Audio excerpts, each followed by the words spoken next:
here's what happens. 1 Samuel 24 is the famous story where there's the bathroom incident, where most people think that Saul was probably dropping a deuce, and David could have taken him out, but he didn't. Right? 1 Samuel 26, a deep sleep falls upon Saul. Once again, David could have taken him out. In fact, in this case, Abishai says, hey, you know what, I'll go do it. It'll only take me one stroke. We're done with this living as a fugitive thing. Right?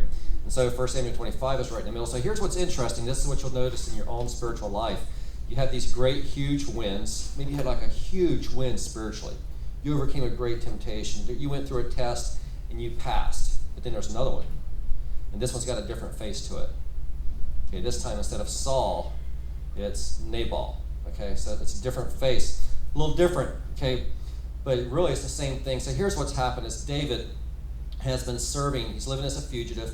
He's just come out of 1 Samuel 24. What does that mean? He's living as a fugitive. It says, then David arose and went into the wilderness of Paran. So he's living in a wilderness.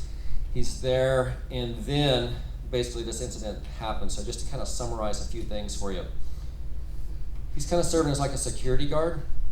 And so it says in verse 2, it says, there was a man whose business was in Carmel. This man was very rich. He had 3,000 sheep and 1,000 goats. He was shearing his sheep in Carmel. Okay, so this is generally a time of festivity. All right, so when you shear your sheep, it's a time of harvest. Okay, except for it's a harvest of wool. All right, so this means money. All right, so it's a harvest time. Normally, this is followed by festivities. Okay, people be partying, drinking, festivity, maybe even exchanging gifts, just like Thanksgiving or Christmas. That's taking place. It's a normal time where people are more generous. Most nonprofit organizations in America, they get somewhere about 40 to 50% of their capital annual budget comes between, when do you think?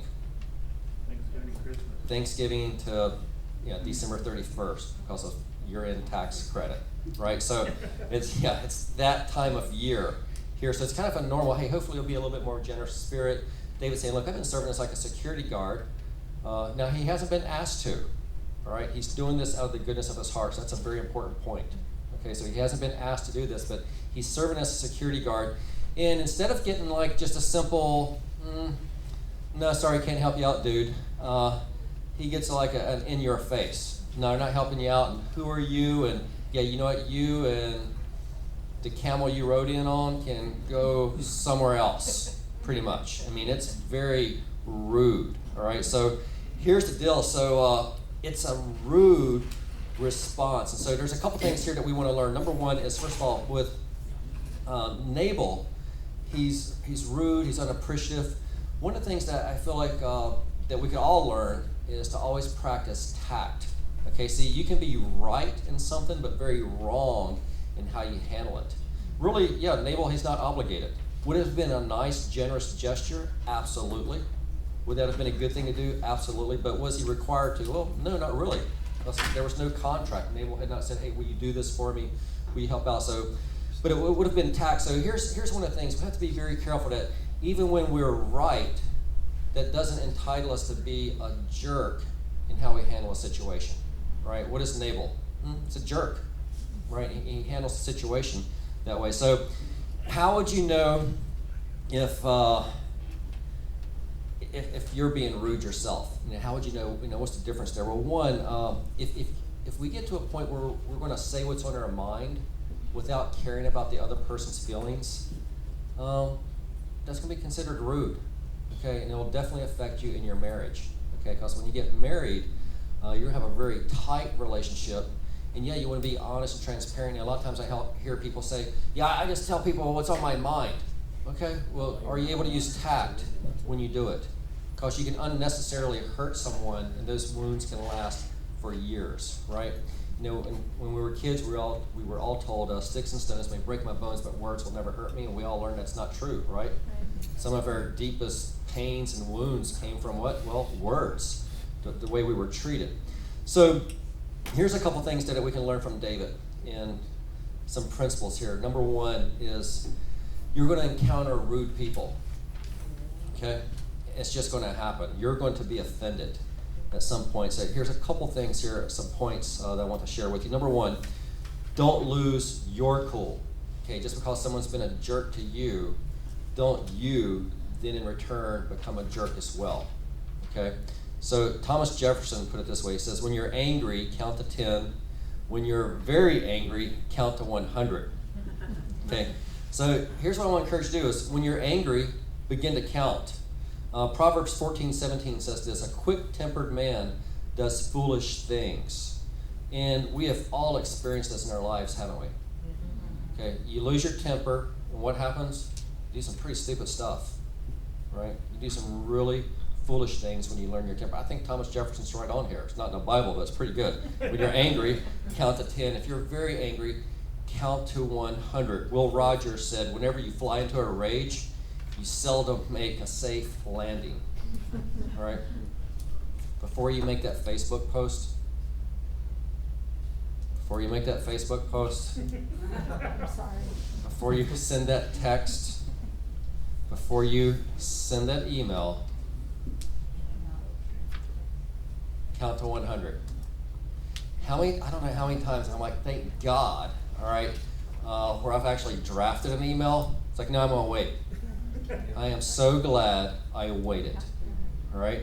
Why? Well, because when we lose our temper, we kind of also lose our reason, don't we? Right? Our rationality kind of goes out the door. And so, no matter how angry you get, no matter how big of a jerk they were to you, that doesn't entitle you to become a jerk as well. That doesn't make it right for you to then treat them in the exact same way. So, one, write it out, draft it, don't send it, but count and see what God's going to do with it in this time frame. We're going to see here in just a minute. David was blessed by a sacred circumstance, and an Abigail shows up. I'm going to talk about that in just a moment here. Okay, so number one, though, don't you lose your cool, okay, because someone's treating you like a jerk. Number two, here's this may be the most important point, actually. Don't take it personally when someone treats you like a jerk. You know why? Because they're a jerk. Right? So don't take it personal. You just happen to be in their crosshairs for that particular moment. Right? It could have been someone else they cut off the traffic. It could have been someone else whose cell they stole. It could have been someone else's Facebook page. They said something weird or creepy. Just, they're a jerk. And so jerks are going to be what? They're going to be jerks, right? The Bible even says about Nabal, he was a foolish man, right? The Bible's up front, okay? So the Bible's just sometimes very short, sweet, and to the point, and that's exactly what it says. He's a foolish man. And Proverbs 19:11 says this, a man's wisdom gives him patience. It is to his glory to overlook an offense. All right, number three, don't expect the rude behavior to change. I'm really sorry. I'm glad you're all sitting down. Don't go out and get drunk as a result of this point, but don't expect rude behavior to change in them. Okay? Well, that's because of number two, right, of what I just told you. All right, so they already have issues. Okay? You happen to stumble across their path. Right? Now, look, we all have moments that are out of character. That's not what I'm talking about here. Okay, but this is a situation where a person, they're known to be this way. Came across this story in Lord Alfred Tennyson. It says he invited an Irish, makes a big difference, invited an Irish nobleman to his estate. And it says, early one morning, the Irish nobleman, he took off with the dogs and guns and servants to go hunting. At midday, he returned, and Lord Tennyson asked him how he did. He answered, not very well. I shot 2 peasants. Lord Tennyson thought for a moment and then said, no, I'm sorry, we pronounce the PH here, and so it's pheasants. You shot 2 pheasants. No, the Irishman said, I shot 2 peasants. They were rude to me, so I shot them. Right, so some people just really, they're not going to ever change, right? So that's why it's really important for us. Nabal wasn't going to change in this particular case, right? And so it's because of their history, they've got this built up angst and so forth. So we need to be mindful of that. Do you really want to engage in that? Do you really want to get caught up in something like that? And here's the last point, really, is, bless you, is I want to encourage you to listen to your Abigails. Listen to the Abigails. Right? So David was really blessed here to have an Abigail in his life. What does it mean to listen to an Abigail? Well, don't be surprised if before you send that email, before you make that post, before you let them have it and give them a piece of your mind, before that happens, don't be shocked if somehow God sends a holy distraction into your life. All right, here's what I mean. It could be a flat tire. Right? It could be all of a sudden you get a text message about something that's much more important than dealing with a rude person. Okay? It could be any number of things. Okay? Hopefully it's actually a person that you have in your life that you can talk to, and they're going to think, whoa, let's make some peace here. Wait a minute. Before you go and do this, I want to encourage you, listen to the Abigails. All right? Now, of course, obviously I'm blessed. I will run a lot of situations by my wife. All right, in the past, I would sometimes run some situations by my mom. The good thing about running a situation by someone is, first of all, it gives me a little bit of time. All right, now you won't always have time. All right, but if you notice that it's stirring within your spirit and it's something that won't go away, but be alert. Don't be shocked if there's an Abigail in your life who's going to try and speak some reason, who's going to try and speak some sense into your life. And this is what David is so blessed to have, isn't he? I mean, he's like, you know what, okay, game on. Men, strap on your swords. Okay, put the swords on. We're going to kick some butt. Right? It's going to go down. Right? We're going to take him out. Right? I mean, I think David's on his last nerve here, right? Because of what's been happening with King Saul, living as a fugitive, and Nabal has stepped on his last nerve. We've all had those moments, haven't we? Right? Enough already. Look, I'm living for God. This is what I get. I treat you right. I protect your sheep. Not one is missing. I've been your volunteer security guard. This is how I get treated. Okay, you know what? Game on. You want to play? We will play. Men, put on your swords. But an Abigail comes to meet him, right? An Abigail calms his spirit, all right? And so I want to encourage you to seek out an Abigail in your life if you don't already have one. Someone who you can run a situation by. First of all, it'll buy you some time, right? It'll allow you to begin to process things, allow the Holy Spirit to perhaps calm you down. Also give you an opportunity to have someone speak into your life as well. And Abigail, she's just what a class act. She becomes Queen of Judah, right? Because she's what? A peacemaker, not a busybody. She's going to try and bring peace here, even though that she knows Nabal is wrong, right? She's going to try and bring peace. She ends up becoming the Queen of Judah. I want to give you just a few points here real quick, and then I'll get to the text questions and on how to be an Abigail as well. Number one, some of this is common sense, but what I found is that a lot of Gen Xers and beyond really weren't taught some just basic courtesies, and it's kind of disappointing to me. I know I sound like my grandpa, up here, like, yeah, back in my day, people said hello to each other. I get that, all right, but I think it's biblical. I think it's a great witness just to be courteous to people. So let me just give you a few points. Number one, like Abigail, be courteous. It's always a good thing in your nature to simply be courteous, to be polite to people, all right? She's willing to take the initiative here as well. I don't know how many times there's some people I feel like if I don't say hello, it's not going to happen. Why is, I'm talking like right in front of my face. I'm not talking like having to walk across the room. Dude, seriously? I always have to be the one to speak here. What would happen if I didn't speak? Would you say hello? Do you see what I'm saying? She's taking the initiative here. She introduces herself to David. I want to encourage you, be courteous. Don't always be the one that has to be spoken to. Again, I don't want to get crazy here and think you have to walk all over the valley. I'm just talking if someone's like right in front of your face, right? It's okay to say, hey, hello. Be courteous.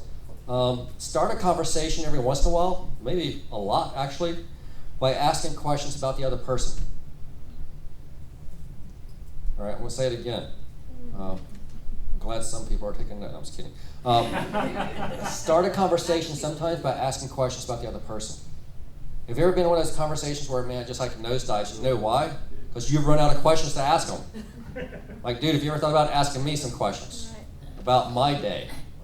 Have you ever realized I have a life also? Did they ever possibly cross your mind? Did you ever think that maybe I have problems that I'm dealing with also? All right, so what is Abigail? Well, she introduced herself. She begins to initiate, right? She's brought some gifts as well. We'll get to that in just a second. So, anyways, try to ask some questions about the other person. Just some basic, make eye contact, smile. And these are some very simple things. Pastor Judith says, sometimes offer the sacrifice of a smile. She'll say, look, it's Sunday morning. Sometimes I don't feel like smiling. I'm tired. But she goes, you know what? I can be generous with a smile, right? My dad has a dog, and man, almost no matter what mood I'm in, that dog is happy, right? He's happy to see me. What does that do to my spirit? It's an animal. But God uses, you see what I'm saying? It's like, maybe I can do that for people. Maybe, oh man, it's so good to see you. Hey, it's good to see you this morning. It's like, how was your week? There's some things we can do. I've already talked about say hello sometimes to people. First, ask how they're doing. Be a good listener. Try to say things like please, thank you, you're welcome. I want to encourage you to, I don't think we should be fake here, but try to be positive. Yeah, definitely. Sometimes some people ask me, hey, how's things going? Not so good. Tired, whatever. That's fine, but not all the time. Because what will happen is people will begin to avoid you, right? You'll be afraid to ask someone how they're doing, right? Oh my God, I really just don't have time to hear all this misery again, right? I was having a pretty good day until just now, right? You see what I'm saying? So, these are some basic common courtesies. And then the final point I just simply want to say is offer to help people out. And if you see someone struggling, trying to get something through a door, offer to help them. Right? If you see someone struggling, I don't know, whatever. They're carrying a bunch of boxes. Men, be a gentleman. Ladies, be a lady. Just offer to help. Hey, can I help you with that? I like the fact that she brought a gift as well. Okay. It's not a bad idea every once in a while to let someone know that you appreciate what they do. Okay. It's not a bad idea just to send a thank you email. Hey, thank you for what you do day in, day out, week in and week out. Let people know, hey, I appreciate you being there for me. Hey, thank you. You know what I mean? So that's not a bad thing to do. So Abigail has all these qualities. So one, thank God for the Abigails, but I think we can all be Abigails as well. A little bit better, at times, right? Remember, look, here's the deal. You will help establish the culture. In FaithWorks, we teach, try to be a thermostat, not a thermometer. What's the difference? Well, a thermometer is just going to reflect the mood of the environment. Okay, a thermostat's going to at least try, hey, let's make it a little better in here. Right? How do you do that? Well, I'm going to have to do it. I can't count on someone else, right? So strive to be a thermostat rather than a thermometer. And then just the last point here, I've kind of been on this kick where I've been looking at verses in the Bible. And if you have your Bibles, go ahead and look in Ephesians chapter 4 real quick, where it's kind of like, a famous verse. And then I'm like checking out the verse immediately after it. And so in this particular case, it's Ephesians 4:26. You may have heard this verse before, Ephesians 4:26. But yeah, what I've been doing, I don't know why, but I've just kind of been on this kick of just kind of curious what I know what the famous verse is. I'm going to try and see what the one that comes immediately after it within its context. And so this is, be angry and do not sin. Do not let the sun go down on your anger. Do not let the sun go down on your wrath. Have you ever heard that verse before? Maybe a preacher quote it. Now look at verse 27. It's kind of interesting because it's actually still a part of a sentence. Like if you have a good Bible, there should be a comma there at 26. In verse 27, it's still part of a sentence. It says, and give no opportunity to the devil. Some translations would say foothold to the devil, which I actually kind of like better because it makes me think about mountain climbing, all right, or rock climbing, I should say. With rock climbing, they'll teach you, if you ever take the lessons to do it, they'll teach you there's really one important lesson here. You've got to have 3 points on at all times. Okay, so 3 points. Never go to just 2 points, all right? And so you've got to have 3 points on the wall. You can scale any wall, in theory. Like I used to think you have to have really good body strength, upper body strength specifically. You got to have great calf muscles. Like, no, you can pretty much scale any wall, regardless of your figure, your size. As long as you can do that principle, 3 points always, you can scale a wall, okay? You go to 2 points, risk goes up. 1, probably gonna die, all right? So I like the version that says, don't even give the devil a foothold. Hey, don't even give him 1 point. Don't let him even start to scale into your life. This is why, you know what, don't let the sun go down upon your wrath. Now, when you get married, right, I know Kevin Lavelle can back me up on this, but when you get married, do whatever you can to apologize, say I'm sorry, whatever, before you go to sleep. It'll do wonders for your marriage, right? It may look like, I was really offended actually when you, whatever, fill in the blank. I'm still kind of hurting actually about what you said, or, I don't like the fact that you didn't follow through. Whatever, don't let the sun go down upon your wrath. Why? One, it's not good for you physically, right? Secondly, it's definitely not good for you though spiritually, right? It'll grow and grow and grow. So try and deal with these things quickly. If not, you may give the devil a foothold, right? And so it's something we have to deal with, yet not be controlled by, right? So that's the challenge. So David praised God for Abigail, right? I think the commentators are right, that the experts on David's life, this was the turning point in his life, right? Goliath almost was easy compared to this situation, right? And it didn't put a dent in his character, but it could have, right? So we see someone who loves God, a worshiper, a songwriter, right, who's very, very offended, is ready to take action. But thank God for Abigail. So may you be an Abigail, and may you listen to the Abigails in your life. But let me take a few of your text questions, and we'll call it a night. So,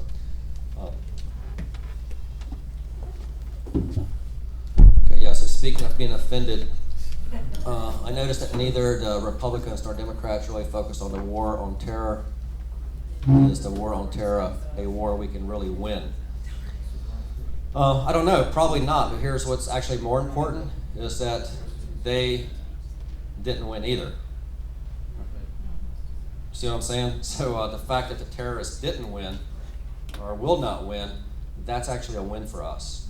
Okay, so will hatred ever be totally eradicated? I don't think so, not until Jesus returns, right? There'll always be some form of hatred in the world, right? But it's important that they not win, right? And so, to me, that's a win. One of the worst things about Facebook is that I regularly see political opinions of some of my friends. We obviously will be voting differently, but since there are Christians and regularly rant about how evil the other guy is, should I say something to them? Yeah. I don't think you'll change their opinion, okay? If someone's making posts, they're probably pretty adamant about their opinion, so it's unlikely they'll change. I think it's okay to have a dialogue, okay? In fact, I think it'd be very healthy if you can have a dialogue as long as tempers aren't rising and you can still walk away from it. But it can be kind of disturbing to realize, you're one of them, right?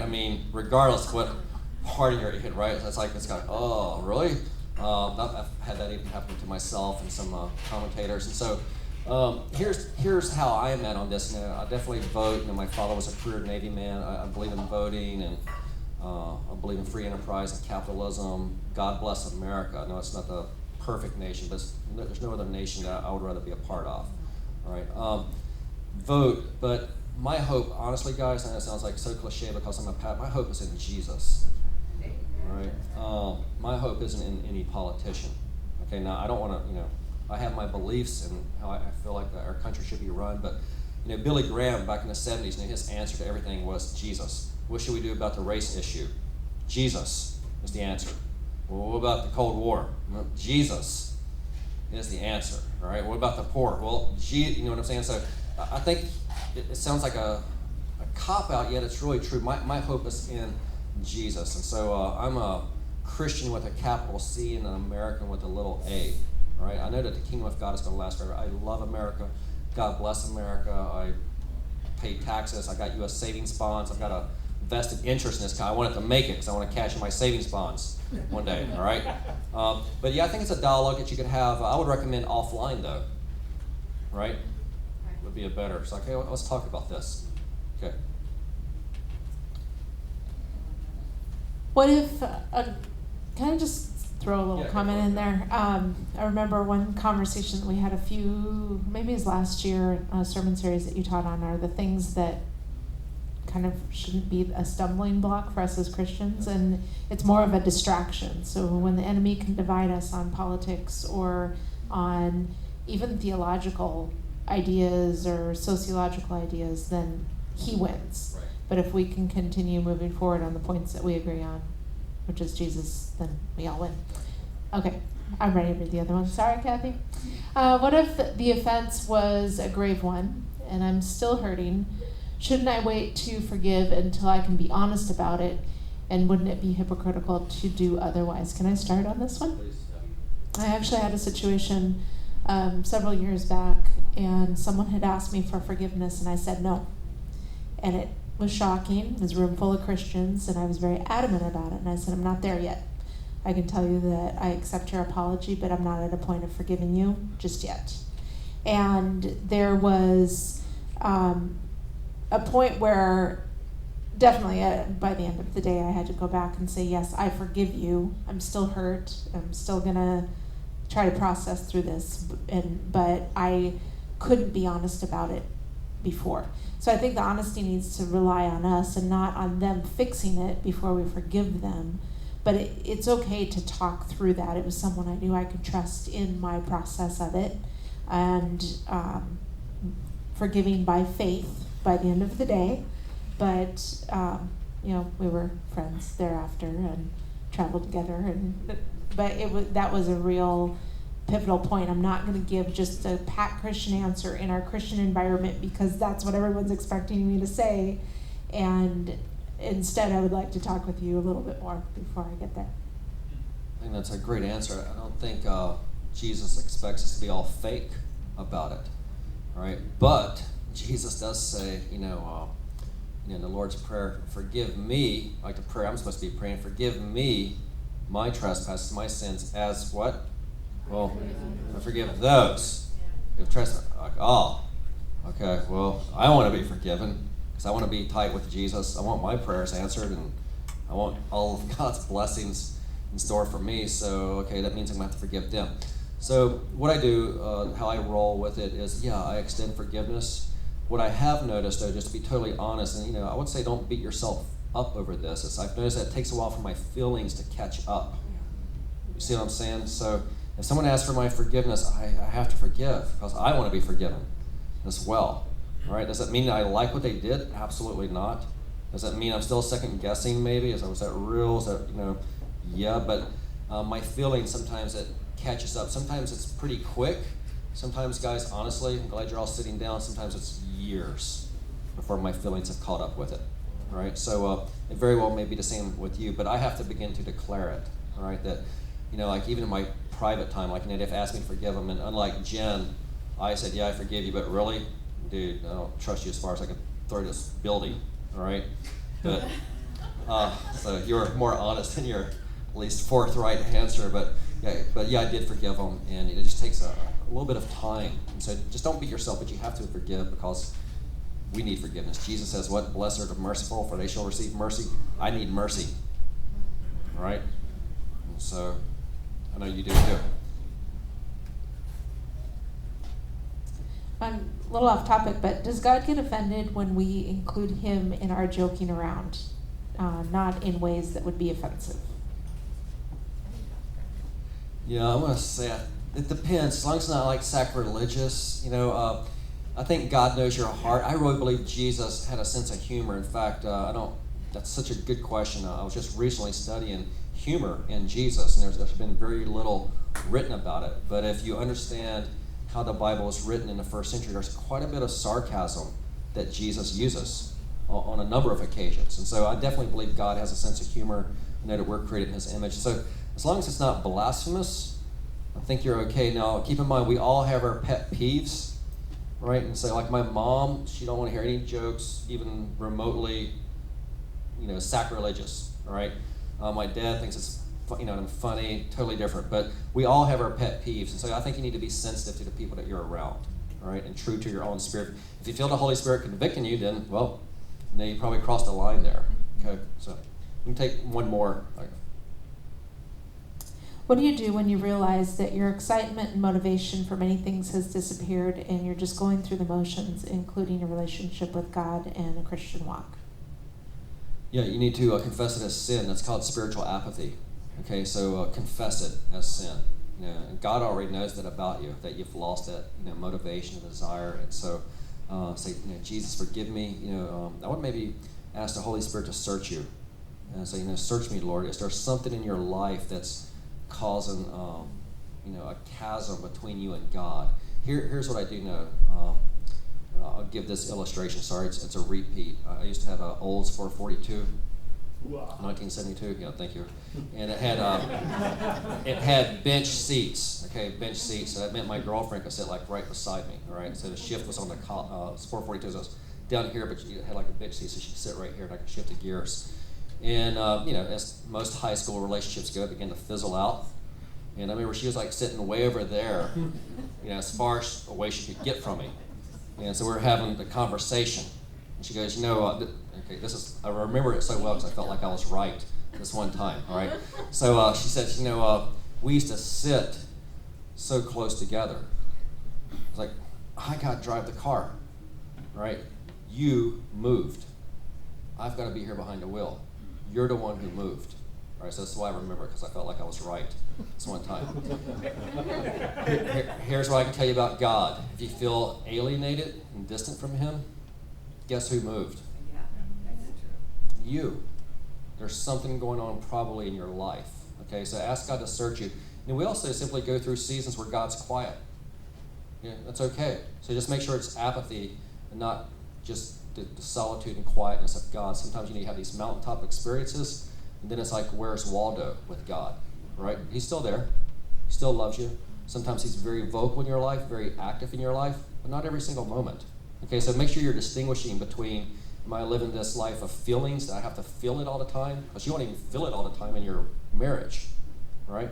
So make sure it's not just feeling space. But if it's something that continues, I'll say, just search my heart. Just search your heart. Did something happen to me? Is there a sin in my life that I refuse to admit or renounce, and so forth? So, well, hey, thank you guys for being here tonight. Go ahead and take prayer requests. I know I'll just take a few minutes. Just take prayer requests at your table and wrap up in prayer, and we'll call it a night. Hey, I want to encourage you to be here next Wednesday because we're going to be talking about the format for Compass that we're going to have in the future. It's going to be called Singles at City of Grace. And so we're a multi-site church, and so we're wanting to have ministries that are around each campus and yet still uniting all the singles of City of Grace. So I'm going to talk about that next week. So I want to encourage you to be here so you can kind of hear it from the horse's mouth rather than hearing, me being the horse, rather than rumors or whatever else. All right, it's good stuff. All right, and so you want to be here for that. All right, guys, peace.